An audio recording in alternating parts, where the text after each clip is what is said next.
Okay, any question? No questions. Yeah. So how can I obtain the treasure line, the red line that you are drawing in? Yeah, this is a good question. And basically, there is a practical criteria which says that you should put the threshold at a level that allows you to get a sufficient number of data. And a sufficient number is a number that is higher than the number of years, because otherwise one may say that you may take the annual maximum and that's it. And so starting from the number of years, not below than that, not less data than that, you may increase this number a bit, and then you start by placing the threshold to a level which is equal to the number, which gives to you a number of data that is equal to the number of years, and then you lower a bit, and in order to get more data. And also there is another criteria which says that you should stay well above the average, and technical criteria is something like the average plus one standard deviation of the annual maxima. So you get the annual maxima, and basically you get the average of, I correct myself, you get the whole sample, the whole hydrograph. You compute the average of the hydrograph, not the average of the annual maximum, and the standard deviation, and you start from a basic level of average plus standard deviation. And at the end you should check that between these two criteria, you should check that you don't take a too low value. You should, basing on the independence, the requirement of independence of the data that you get. So it doesn't exist unique and objective criteria. And there are several papers dealing with this problem. So several papers analyzed just the question of the selection of the threshold. And basically between these two criteria that I suggested to you, I think that you should just make sure that you don't get too few data and you don't get dependent data. There is also the possibility that you manually exclude the dependent data. This is possible. I mean, you may decide to lower the threshold and then to make a manual analysis by removing the dependent data. This is possible. Other questions?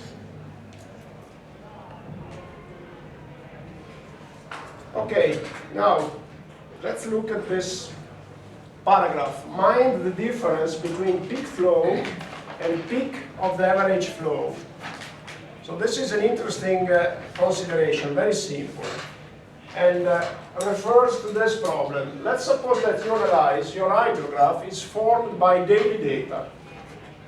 And daily data means that for each day you have one observation, which is the most frequent situation in the operational practice. In some cases you have data observed at finer time scale, but in most of the cases the typical time scale is daily. And how are these daily data recorded?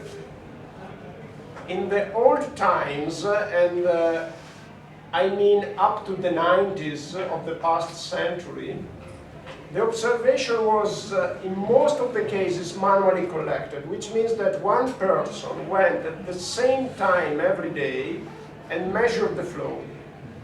And basically, the measure of the river flow is done by reading the water level, and then there is a conversion curve between water level and river flow.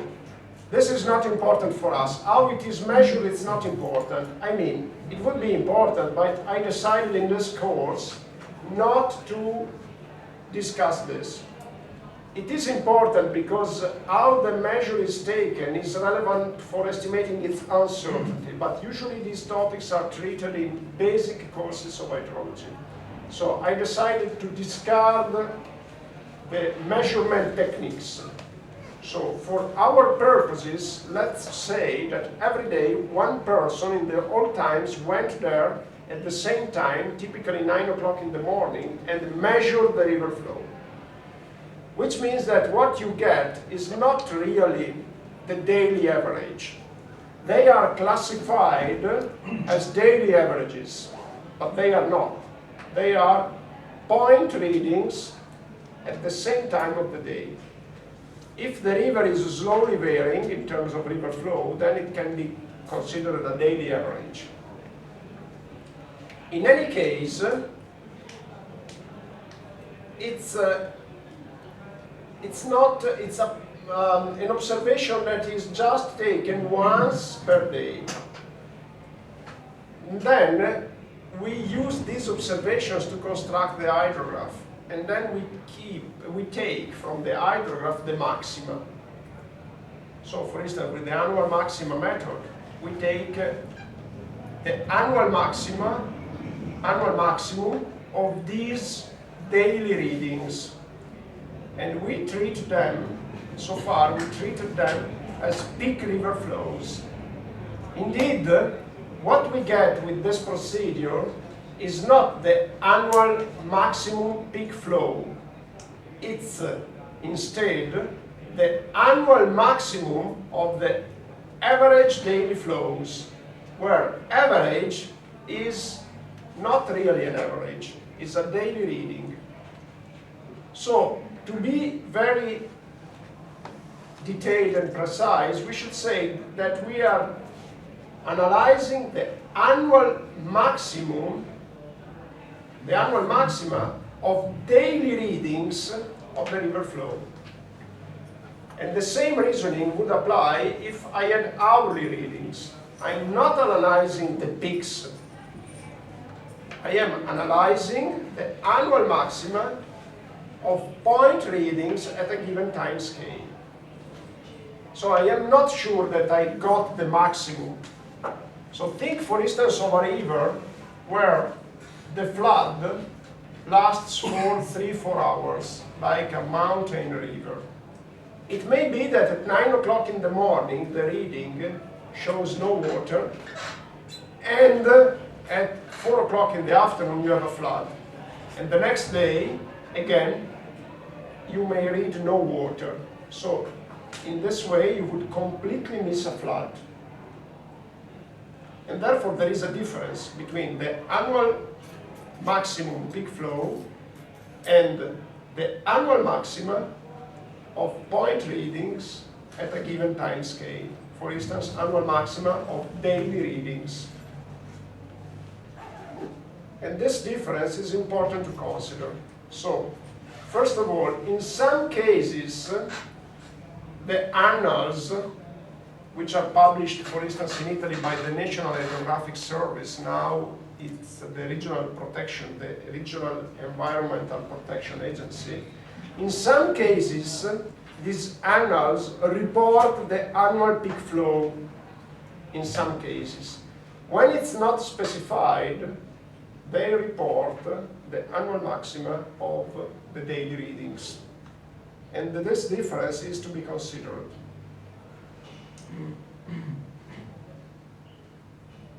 When it is the annual maximum peak flow, indeed the actual peak flow reported, when there is a continuous recording, so if there is an instrument that is performing a continuous recording, like a river flow recorder, or like an instrument which makes use of remote sensing, then when you have a continuous recording, then it's easy to get the peak. But when you have only point recordings, it may be impossible to get the peak. You have only the maximum of these point recordings. I hope this is clear. Is this difference significant? It may be. It depends on the type of the watershed, and it depends, of course, on the time step. So if the time step is 1 minute, the time step of observation, the difference is negligible. If the time step is daily, like in most of the cases, as I said, then there might be a difference, especially for basins, for small basins, for small catchments. And the parameter, the physical parameter that allows you to understand better this difference is the time of concentration. Did I already introduce the time of concentration for a catchment to you? No? The time of concentration typically is the duration of a flood hydrograph. And I provide you with a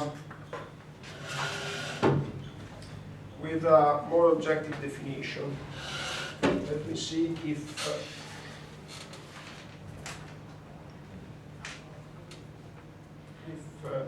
it's defined in Wikipedia.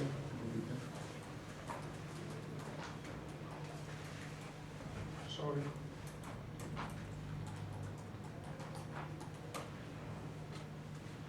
Yeah. You see what is written here, which I fully agree with, is time of concentration is a concept used in hydrology to measure the response of a watershed to a rain event. It is defined as the time needed for water to flow from the most remote point in a watershed to the outlet. So basically, you get the maximum time required by a drop of water to reach the outlet, the closure of the watershed. And it is an empirical concept. It cannot be measured. And also, there is an implicit reference to surface flow here. Because one may say that if you consider the time taken by a drop of water to travel to the outlet in the underground, it may be several months. So there is an implicit reference to the surface runoff, which is never specified in the literature. I never understood why is that. So the literature doesn't say that it's the time of surface runoff. There is an implicit reference. Because why I say that it's implicit? Because the time of concentration typically refers to peak flows, not to low flows.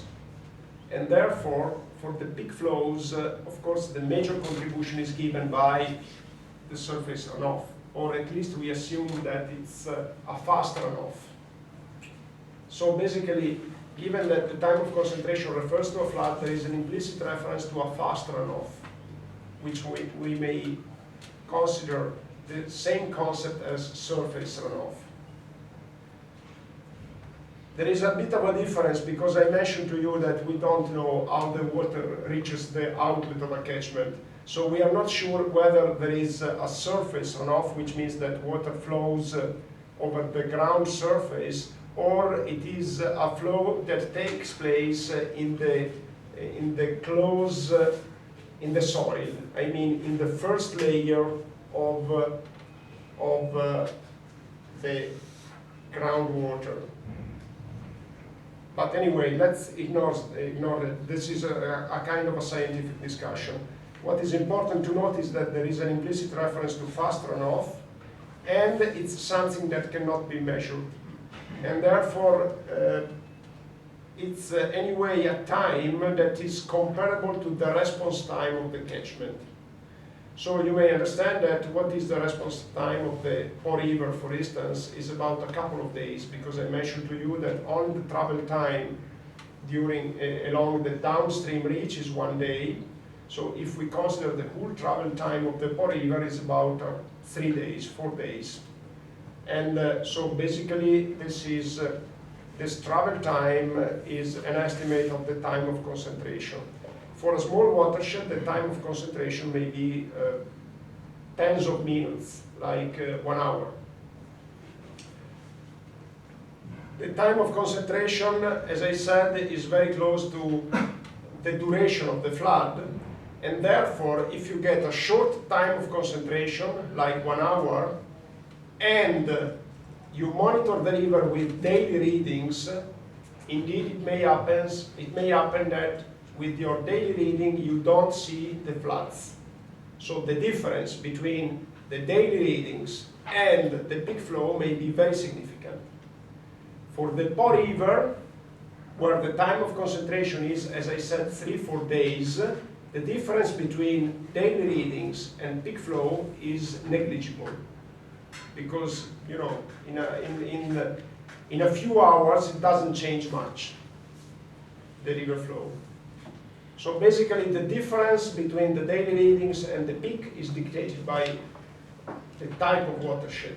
And you have to compare, in order to understand the difference, the two times, the time of concentration and the time step of the readings. So if you see that the time step of the readings is much higher than the time of concentration, you have to be suspicious. If you see that the time step of the readings is much lower than the time of concentration, you can be safely quiet, relaxed, let me say. Okay, so this difference is to be taken into account. And if you ask me what is a technical method for estimating this difference between daily readings and peak flow, my answer is that there are only empirical relationships. As far as I know, I know only a relationship tested in Italy, because in Italy this problem was well known and well considered also in the past century. A lot of researchers dedicated efforts to estimate this difference. I never heard of a similar empirical relationship for other countries. Maybe that they have some, because these are typical technical issues. And maybe that they have some, but I'm not really sure. For Italy, we have plenty of them. It's a relationship between the daily reading and the peak flow, and they are strictly empirical. And I mean, there is a lot of uncertainty in it. So when you understand that there might be a big difference, you have to be very careful. Okay, let me see, there is a link here, and this link leads to, if I well remember, to a paper written in English by an Italian researcher. Let me open it. Here it is. Yeah, it's written in Italy. It's a paper of 1982, which reports some of the relationship used in Italy to estimate this relationship which I mentioned to you. And you see that here it makes reference to the ratio between the peak discharge Q and the maximum of the daily discharge lowercase q. So it is this relationship here, which is this ratio here, which is higher than 1, which is of interest. And again, it's the ratio between the peak flow and the maximum of the daily readings. And then the paper presents some of the relationships, and you will see that they are very empirical, and like this one. You see, this is a relationship which is well known in Italy, proposed in 1939 by a technician, an engineer. His name was Tonini, and you see that the relationship only depends, the ratio only depends on the area of the watershed. Because, of course, you know, the larger the watershed and the less concerning is the problem. Why is that? Because the larger the watershed, the larger the time of concentration. Okay? And in fact, you see the exponent is negative, which means that S is at the denominator, not at the numerator. So increasing S means that the ratio is converging to 1.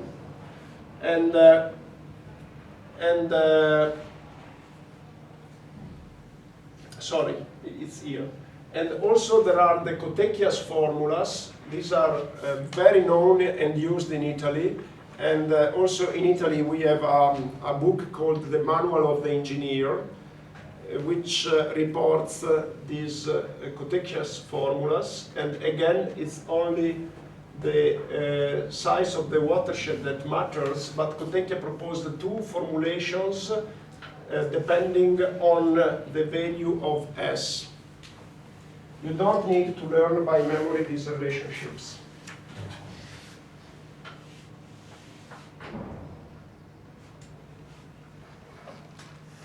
And also there are other formulas here for Sardinia. And that's it. Okay, let's close this one. So mind this difference, which is extremely important. Okay, now we can move to the next topic, and the next topic is to estimate the peak river flow through rainfall runoff models. So this is another method. So let me make a summary, a synthesis. We so far consider probabilistic methods, and probabilistic methods that we considered are the annual maxima and the peak over threshold. And then we consider the hydrologic similarity. And the hydrologic similarity, we considered the similarity between just two sections, two cross-river sections, and the regional analysis. Okay, and basically the hydrologic similarity entails some concept of probability still, because the peak river flow in the gauged stations is mainly computed by using probabilistic methods. Now we moved towards a completely different approach, which is usually used, which is usually applied again in the ungauged situations. And this approach consists of using a relationship, an analytical relationship between the extreme rainfall causing the flood and the peak river flow. So the idea is to reconstruct the river flow in the absence of data by starting from rainfall.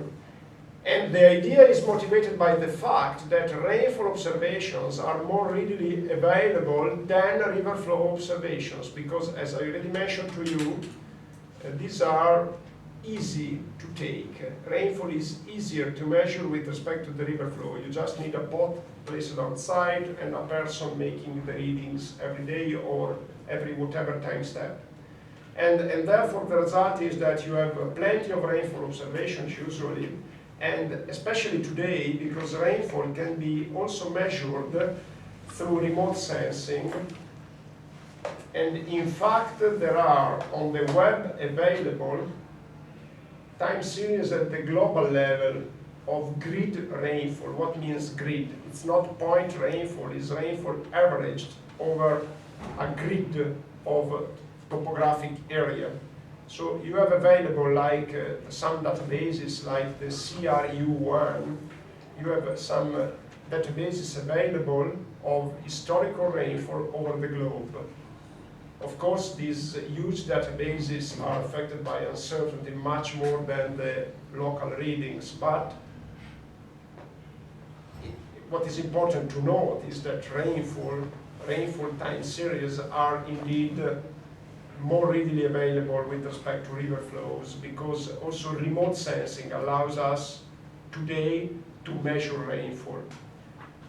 We are experimenting remote sensing measurement of river flows, but we are still far from the target. I think that in about 10 years we will be able to measure from satellites also the river flows, but so far we are still making progresses, and still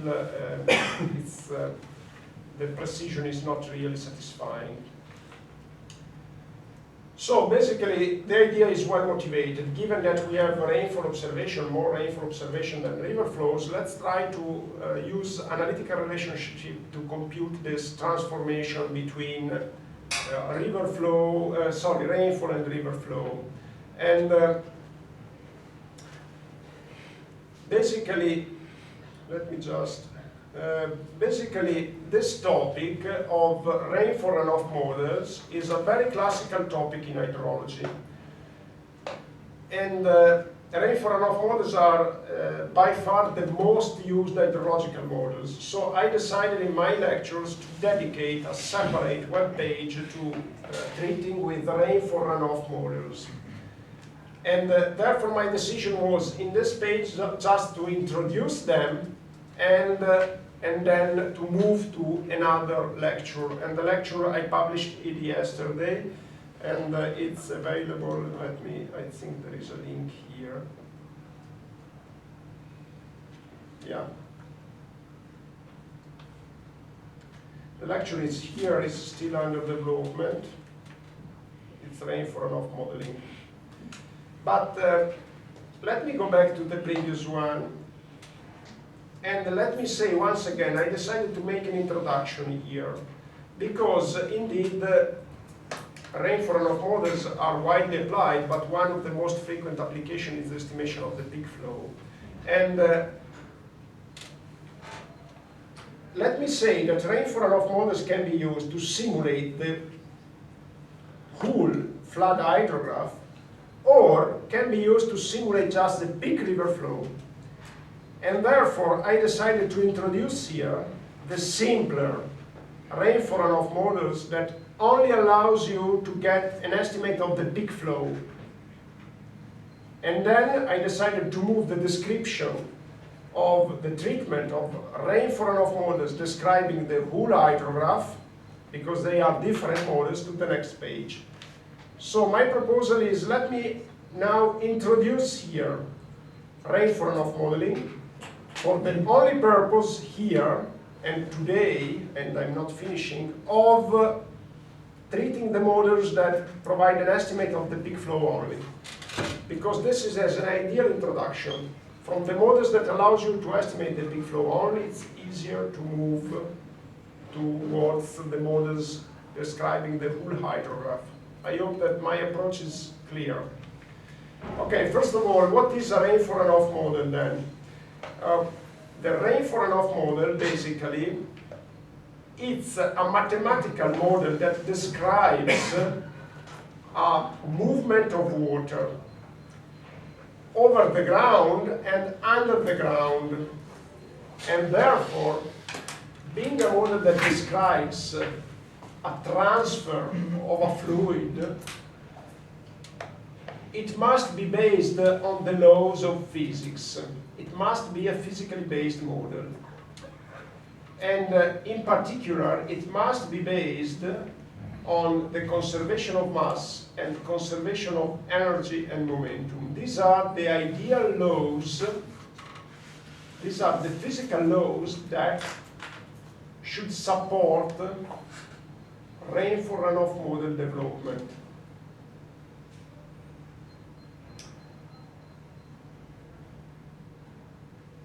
Some models are empirical. We will see. Some of them are really empirical. But even if the model looks empirical, we must be able to identify in its structure the physical information. We must be able to see the principle of conservation of mass, energy, and momentum. If not explicitly, implicitly. So this is the approach that I would like to propose to you. The classical literature divides the rain for runoff model in three categories. Black box, empirical; conceptual, it's an in-between category; and physically based. The classical literature makes a difference between these three categories. I would like not to make this difference. I just would like to say that it exists one category, it's physically based models, and for those models who one would classify as empirical, I will discuss with you what is indeed the physical basis, how we can recognize the physical basis.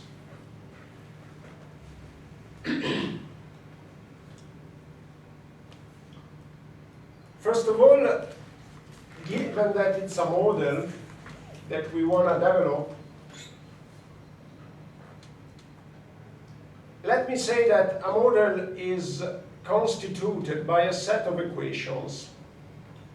And these equations that constitute the model should be supported by these principles, which I mentioned to you: conservation of mass, energy, and momentum. And how many equations should we include in a model? The number of equations is strictly related to the number of variables that you want to describe. So basically, there is one variable which you are interested to describe, which is the river flow. So you at least need one equation relating the rainfall, which is observed, which is the input variable. So input variable, an essential element of a model is the input variable. And then you have at least one equation to deliver the output variable. So basically, if I wanted to depict a model structure, I would say that the model structure could be like that. We have a box with the model. There is a box with the model. The model receives an input, which is rainfall at least.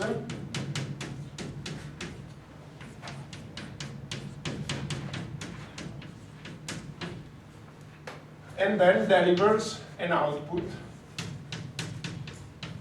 which is river flow at least.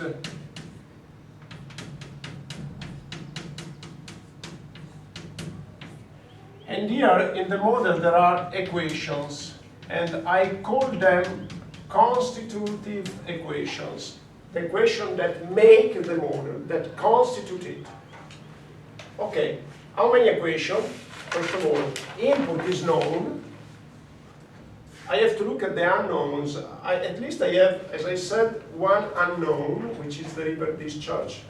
And therefore I at least need one equation.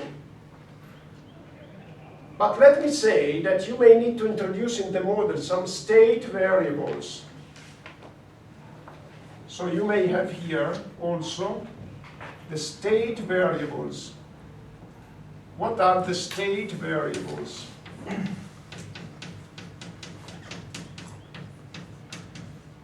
These are unknown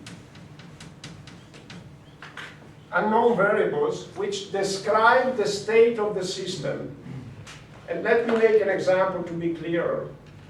A rainfall runoff model refers to a catchment. And we know that when it rains over the catchment, when we get the input, the response is different depending on the humidity of the catchment. So when it rains over the wet, we know that it's much worse with respect to when it rains over the dry. So it means that soil moisture, which is related to catchment storage, is important. The storage is a typical state variable. It describes the state of your system. So it describes whether your catchment is wet or dry. So you may recognize that it's important to introduce this state variable, which is an unknown. So you have one additional unknown, and you need one additional equation. But this may be fine, because I said that you may have several principles providing these equations: conservation of mass, conservation of energy, conservation of momentum. And then you may have more outputs, because you may be interested in the river flow, but not just heat. You may be interested in other variables, which may be water quality, maybe the state of some ecological environments. We are getting much more concerned today about the ecology of the rivers. So you may have more output variables, and therefore, if you have more outputs, you need to increase the number of equations. And if you refer to water quality or ecology, the underlying principles are not just physical principles. You may refer to chemistry, you may refer to ecology, like conservation of biomass. So your model is at least a physically based model, at least making use of the laws of physics for describing at least the river flow, basing on at least rainfall. But then your model may get more complicated by including state variables, by including other components like ecology, water quality, and therefore other principles like chemistry or ecology.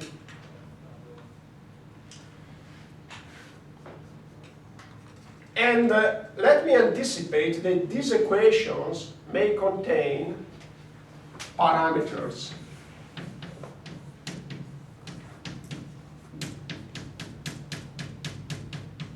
What is a parameter in an equation? A parameter is, we can define a parameter as a component of an equation that makes the equation flexible. Like, I think I already made this example, like in the equation of a straight line, y is equal to a times x plus b. A and b are parameters, meaning that the line is still straight. This is still the expression of a straight line, but the straight line may be horizontal, tilted, may be shifted up or down by varying the parameters. So the parameters, as I said, are elements of the equations which make the equation flexible. They don't change the shape of the equation. It's still a conservation of mass, but it gives flexibility. Okay. So basically, we start seeing how a model is structured. And I anticipate that one key task is the estimation of these parameters in order to adapt the model equations through their flexibility to the watershed. But let me make an example of a rain-for-runoff model which only simulates the peak river flow, an example that I already mentioned in order to provide you with a technical reference, a first technical reference. Otherwise, if one speaks just about theory, it may become difficult to get oriented into the topic. And the first example is the rational formula. We already spoke about it. So basically, the rational formula